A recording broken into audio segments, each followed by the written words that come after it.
Eu sou Manuel Carvalho e este é o P24.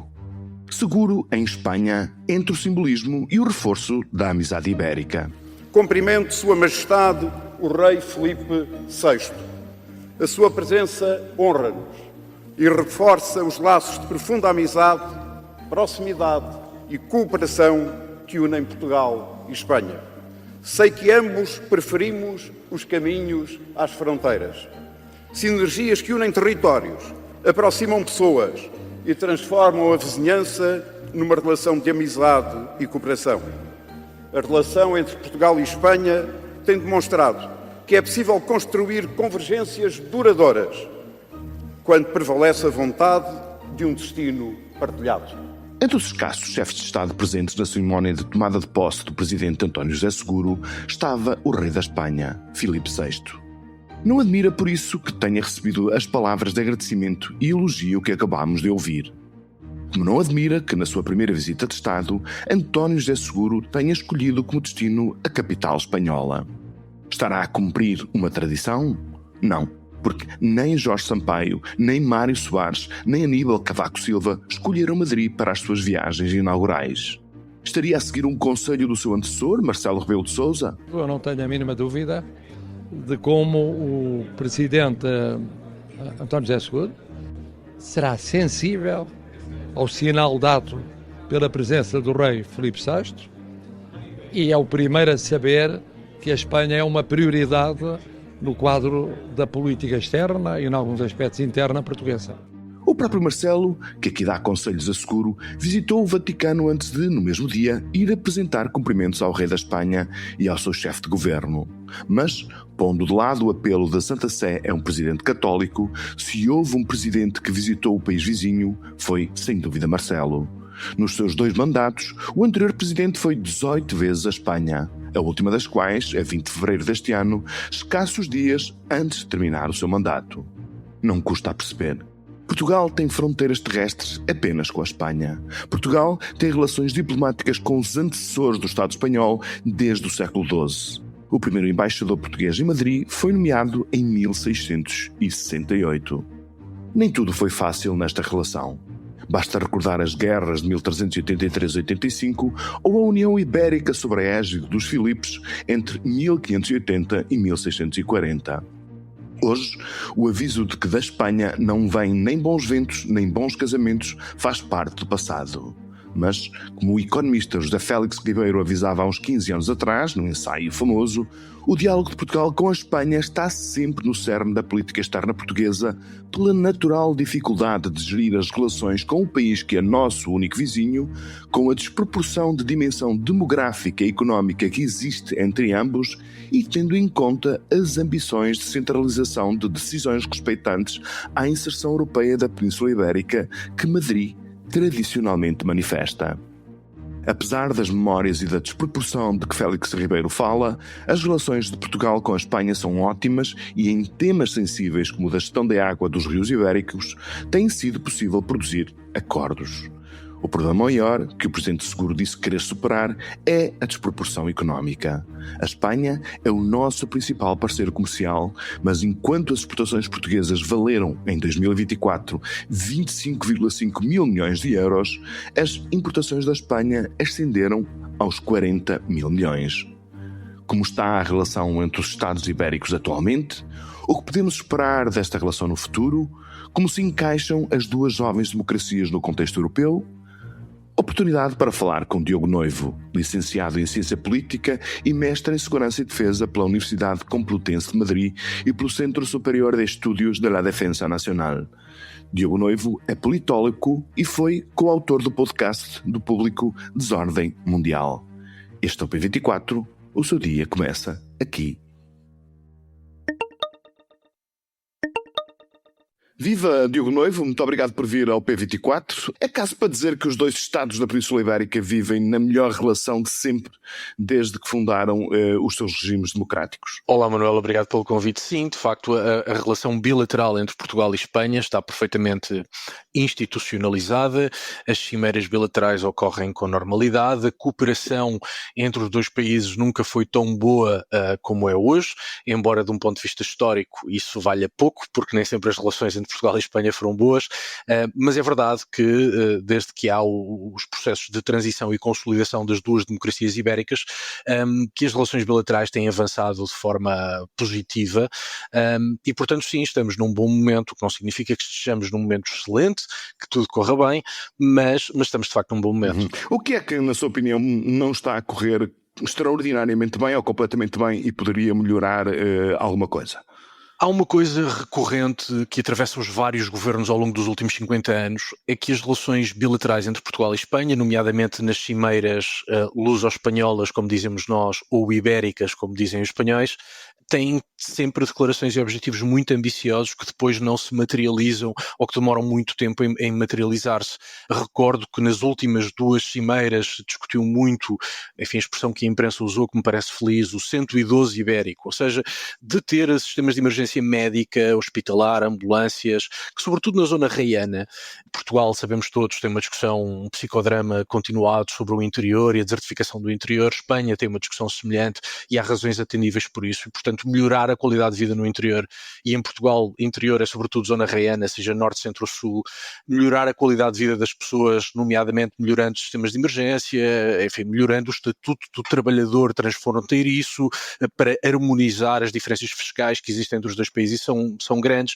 Bom, Portugal e Espanha já fizeram um conjunto de declarações sobre estas matérias, mas avançou-se muito pouco. E, portanto, embora estejamos num bom momento e as relações estejam consolidadas, a verdade é que nós temos sempre objetivos muito ambiciosos que depois ficam pelo caminho ou cumprem-se pela metade. Uma área que correu bem foi na cooperação sobre a regulação, portanto, dos rios ibéricos, nomeadamente a que foi celebrada no Acordo de Albufeira de 1998 e revista em 2008. Está de acordo que esta é uma questão sensível na qual os dois países têm encontrado plataformas de cooperação bastante positivas? Sem dúvida, os rios são muito importantes para os dois países. Desde logo, pensemos do nosso ponto de vista Portugal. Os maiores rios portugueses são, na sua quase totalidade, rios que nascem em Espanha.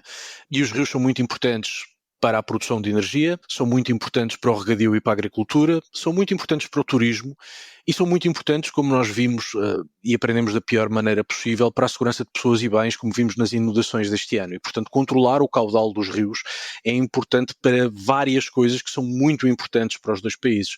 E as relações que existem e os acordos que existem nessa matéria são, sem dúvida, um bom exemplo, mas também são um caso onde mais pode avançar. Aliás, do meu ponto de vista, os rios são uma daquelas matérias onde, mais do que estabelecer uma boa relação entre os dois países, porventura faria sentido considerar até avançar no sentido de alguma integração. Mas, enfim, reconheço que é de facto um bom exemplo dessa cooperação entre Portugal e Espanha. Até porque, enfim, esta convenção, a da Convenção de Albufeira, nasce na sequência de uma forte tensão que houve nos anos 90 a propósito dos projetos de transvase de alguns rios ibéricos decididos em Espanha. E, portanto, apesar de tudo, isso fez um bom caminho. Um outro problema que eu lhe colocava e gostava que comentasse tem a ver com o déficit da balança comercial entre os dois países. Portugal compra mais 15 mil milhões de euros de bens e serviços por ano à Espanha do que exporta para lá. Isto, enfim, pode ser corrigido ou é uma consequência da dimensão económica e do fulgor da economia e da pujança da economia de um país e do outro? É exatamente isso, Manuel. São as diferenças que existem entre as duas economias. A Espanha tem empresas em vários setores, energia, pronto a vestir, agricultura, serviços, que não só são empresas líderes no mercado europeu, como são até líderes no mercado mundial. A economia espanhola é uma economia muito forte, tem empresas muito grandes, empresas verdadeiramente internacionalizadas. São várias as empresas multinacionais espanholas que praticamente já não contam com o mercado interno espanhol, trabalham para o mercado europeu ou para o mercado global. E Portugal, de facto, a nossa realidade económica não é essa. O que significa que existe esse desequilíbrio, sim. E do ponto de vista político, causa alguma sensibilidade, nomeadamente através do papel ou do peso que a banca espanhola tem no mercado financeiro português. Sim, é outro exemplo. Banca, energia, agricultura é um dos setores onde de facto a economia espanhola tem muita força, mas eu creio que isso, mais do que colocar um desafio na relação entre Portugal e Espanha, coloca um desafio a Portugal, que é o de repensar a sua economia. Portugal tem, o tecido empresarial português é feito de micro, pequenas e médias empresas, são empresas que não têm escala, são empresas que não estão habituadas e muitas nem querem competir em mercados internacionais. Espanha seguiu o caminho oposto. E, portanto, mais do que ser um assunto que tem que ser resolvido entre Lisboa e Madrid, eu acho que é um assunto que tem que ser resolvido internamente e nós, enquanto país, temos que pensar o que é que queremos da nossa economia e o que é que queremos das nossas empresas. Uhum. O Diogo conhece bem a Espanha. No geral, é capaz de definir a forma como os espanhóis olham para nós? Como uma referência cultural, como uma extensão natural do seu fulgor económico, como os irredentistas que conseguiram escapar à pulsão centralizadora de Castela, um misto disto tudo. Que percepção é que os espanhóis têm de Portugal atualmente? Bom, isto dá para horas de conversas. Tentando ser o mais sintético possível, durante muito tempo os espanhóis simplesmente não sabiam que Portugal existia. Nós simplesmente não éramos relevantes. Era irrelevante, portanto. Não éramos relevantes. E isto tem várias explicações. Tem explicações culturais, tem explicações históricas, tem explicações até de ambição europeia. Espanha está obcecada com a Europa desde finais do século XIX. Evidentemente não estamos a falar das comunidades económicas europeias que na altura não existiam, mas para a Espanha, pelo menos desde o século XIX, que a Europa é um sinal ou é um sinónimo de ciência, é um sinónimo de cultura, é um sinónimo de democracia e, portanto, Espanha está há mais de um século a sonhar com a Europa. Quando Espanha verdadeiramente entra na Europa, e entramos juntos em 86, Espanha cumpriu um desígnio secular e, portanto, passou a olhar para a Europa. E para olhar para a Europa dá as costas a Portugal. E Portugal não é, de facto, já não era e não se tornou um assunto de grande interesse. É verdade que isso tem mudado nos últimos anos e tem mudado por duas razões. Em primeiro lugar, pelo turismo, e a vinda de muitos espanhóis a Portugal faz com que estejam a redescobrir o país ou a descobrir o país. E a imagem que eu creio que passamos, enfim, isto é uma percepção minha, mas parece-me que a imagem é francamente positiva. E depois uma questão económica também. As grandes multinacionais espanholas olham para a Península Ibérica como um território único, como um mercado único. Há setores onde isso é evidente, como o setor da energia, em que objetivamente já existe um mercado ibérico, já não existe um mercado português nem um mercado espanhol, o mercado já é ibérico, mas num conjunto de outros setores não faz sentido olhar para a Península Ibérica como dois mercados distintos, mas como um mercado único. E, portanto, as empresas também olham para nós como parte de um mercado, não fazendo muitas vezes a distinção entre o que é a realidade socioeconómica portuguesa e a realidade socioeconómica espanhola. Uhum. Há também outra dimensão que julgo ser importante nessa relação, que é uma certa atração, digamos assim, pela cultura portuguesa, nomeadamente pela literatura. Os escritores portugueses têm bastante impacto em Espanha. Lembramos-nos de Saramago, mas não só. Sim, eu creio, Manuel, que isso é um fenómeno relativamente recente, e por recente refiro-me aos últimos 10, 15 anos, em que a literatura portuguesa passou a ter uma atenção diferente em Espanha. Ainda assim, a diferença de escala é tremenda. A literatura espanhola tem muita força, o mercado editorial espanhol tem muita força.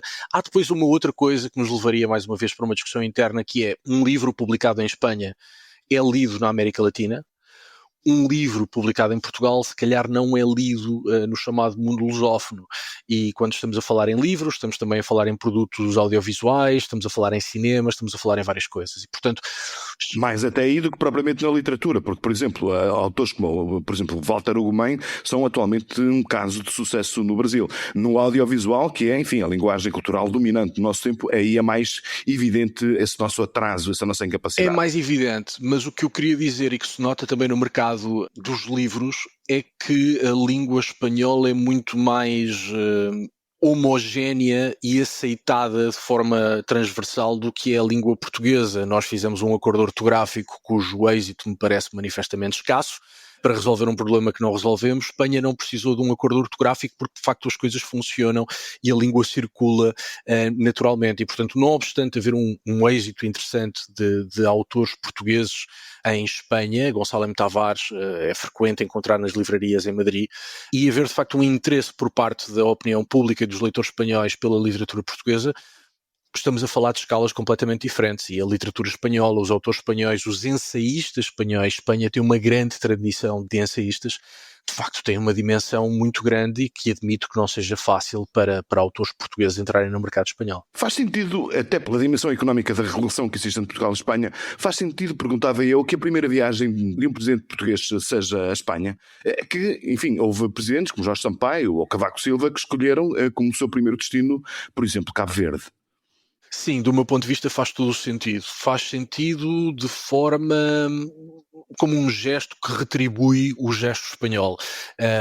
A Casa Real Espanhola, e portanto estamos a falar de chefia de Estado, a Casa Real Espanhola teve sempre muita atenção a Portugal. Juan Carlos I teve muita atenção a Portugal, o atual monarca... Até porque viveu cá parte da sua juventude. Até porque viveu cá parte da sua juventude. O atual monarca Filipe VI faz a sua primeira visita de Estado a Portugal.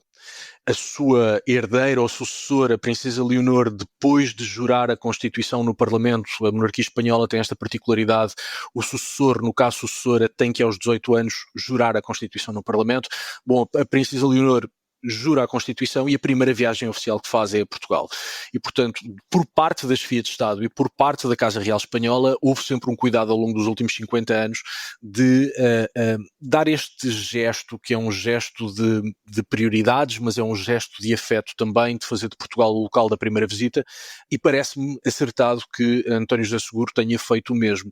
Por outro lado, até por razões que nós já temos falado aqui, parece-me que Portugal precisa mais de Espanha do que Espanha precisa de Portugal. A Espanha é o único país com o qual Portugal tem fronteira territorial, não há outro. Os grandes rios portugueses, como falámos, nascem em Espanha. Assuntos como, por exemplo, segurança fronteiriça. Não faz sentido equacionar a Península Ibérica como dois estados diferentes. Nós notamos muitas vezes que determinadas políticas públicas de segurança em Espanha acabam por ter impacto em Portugal. Por exemplo, quando Espanha proibiu as lanchas rápidas usadas para fazer tráfico de droga no Mediterrâneo, Portugal não acompanhou essa medida e pouco tempo depois tínhamos essas lanchas a desembarcarem em Portugal. E, portanto, Portugal e Espanha estão unidos pela geografia e a geografia tem esta particularidade de não mudar. E, portanto, para Portugal, Espanha é muito importante e o António José Seguro fez bem em sinalizar essa importância que Espanha tem para Portugal e em retribuir também a forma como a Casa Real Espanhola, como a Casa de Bourbon tem olhado para Portugal nos últimos 50 anos. Muito bem, Diogo Noivo, muitíssimo obrigado por ter trazido ao P24 a sua visão da relação entre Portugal e Espanha. Foi um prazer e um privilégio tê-lo aqui consigo. Muito obrigado e até uma próxima. Obrigado, Manuel. Foi um gosto. Até à próxima. O nosso mundo é, agora, o mundo de Donald Trump. Os autoritarismos crescem, o direito internacional é uma ficção, instituições como a NATO ou as Nações Unidas estão em crise existencial. O que fazer quando tudo arde? Resposta fácil. Ouvimos o novo podcast homónimo de Ana Sá Lopes. Não é que ali se encontrem promessas ilusórias para apagar o fogo, nem caminhos simples para fugir das chamas.